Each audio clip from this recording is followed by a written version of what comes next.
අතරම අද දවසේ අපි පැය 200 දෙමළ පාඨමාලාවට සම්බන්ධ සංස්කෘතියෙන් හඳුනා ගැනීම සඳහා පල්ලිය ආශ්‍රයෙන් ඒ තියෙන සංස්කෘතික කාරණා පිළිබඳව දැනුවත් වීම තමයි අද දවසේ සිද්ධ වුණේ. අද මට මම සතුටු වෙනවා. දැන් මෙතන උනත් මේ ශාරියා නීතිය ඒ වගේම මේ ඔයගොල්ලන්ගේ ආගමික චාරිත්‍ර වාරිත්‍ර ඒවා ඉගෙන ගත්තා. ඉතින් බොහෝ වටිනා දේවල් අපි දැනුවත් වුණා.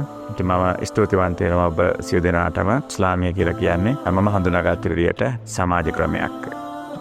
කට මුස්ලිම් ආගමිකයින්ගේ පූජනීය ස්ථානයකට එන්න ලැබීම මං හිතනවා මගේ ජීවිතේ ලැබිච්ච අලුත්ම අත්දැකීමක්. කුතුහලයක් තිබුණා ඇත්තටම කොහොමද මේ වගේ තැනකට ඇවිල්ලා අපිට මොනවා වෙයිද, මොන වගේ අත්දැකීමක් ලබන්න පුළුවන් වෙයිද, මොනවද අපි ළඟ එක එක මතවාද කියන්නේ කට්ටිය කියපුවා ඇහිච්චා සෝෂල් මීඩියා වල තිබුණේවා තමයි අපේ හිතවල තිබුණේ. නමුත් මං මේ තිබුණු මේ සිංහලෙන් තිබුණු ගොඩක් දේවල් මං කියෙව්වා. මේකෙන් අපේ හිතවල තිබ්බ අර දුර්මත මං හිතන්නේ නැති වුණා. මුස්ලිම් ආගම සම්බන්ධයෙන් අපි කාන්තාවන්ට ගොඩක් අසාධාරණයක් අකටයුත්තක් සිද්ධ වෙනවා කියන මතයක් අපි අතර තිබ්බා. ඒ කියන්නේ අර එයාලා අඳින ඇඳුම, එයාලා ආගම අදහන්නේ කොහොමද, එයාලා දරුවෝ හදාගෙන ඒ පවුල් ජීවිතේ.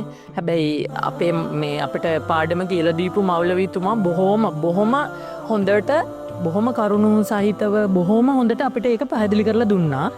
ඇයි කාන්තාවන්ට ශරීරය වහගෙන යන්න කියන්නේ? දැන් ඕක අපි ගොඩ ඩිබේට් එකක් නේ. අපි දකිනවා ඔක්කොම වහගෙන වන්දකලා තියෙනවා. අපිට හිතෙන්නේ යා හරි අමාරුවෙන් ඉන්නේ. මොකද දාඩිය දාගෙන දාඩිය පෙරාගෙන ඉන්නවා. ඇයි ඒ?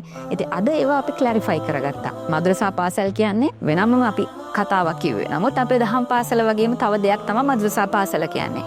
අරාබි භාෂාව මේක අරාබියක් කරන්න යනවා. කියන්නේ අකුරු ටිකක් ලියලා තිනකොට එහෙමනේ දැක්කේ. ඉතින් අපි පාලි ඉගෙන ගන්නවා.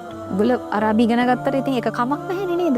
ඉතින් ඒ වගේ හැඟීමක් ආවා. මේ විශේෂයෙන්ම අද දින මුස්ලිම් කාන්තාවන් ගැන අපි හිතන් හිටියේ ඒගොල්ලෝ නිකන් හිර කරලා තියෙන කට්ටියක් හැටියට. නමුත් අද දින දේශන වලින් අපි දැනගත්තා ඒගොල්ලන්ට මුස්ලිම් ආගමෙන් ගොඩක් ඉහළින් සලකනවා කියලා. කියන්නේ අම්මා කියන කෙනාට ගොඩක්ම ඉහළින් සලකනවා කියලා.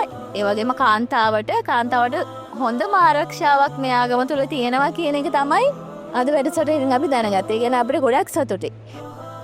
ඔබගේ ප්‍රදේශයේ මෙවැනි වැඩසටහන් පැවැත්වීමට නම් ඔබ නිදා පදනම අමතන්න.